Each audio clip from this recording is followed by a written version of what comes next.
Oh, we just have to help them win. That's what they said for 20 years in Afghanistan. We just have to help the Tajiks and the Hazaras and the Uzbeks crush the Pashtuns. And once we're done, it'll be great. We can't sell them out now. We can't leave now. And then what happened?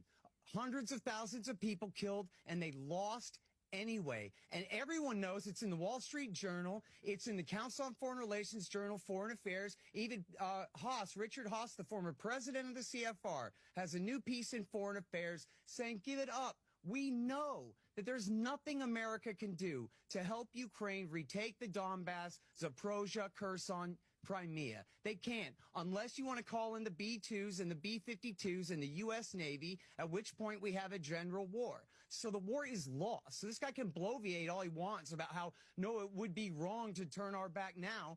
The Russians haven't even launched a full-scale mobilization in their country. This is a police action to them, while the Ukrainians are already running out of men, and Jake Sullivan is demanding that they increase conscription. That is slavery. On behalf of a war, we're looking at antiwar.com today. We have the Russia headline. has conscription. The majority of slavery? Ukrainians want to negotiate. There's your democracy for you. The majority of Ukrainians know that what I just said is true. Even Yulia Tymoshenko a year ago said it's time to negotiate. Okay. This guy's a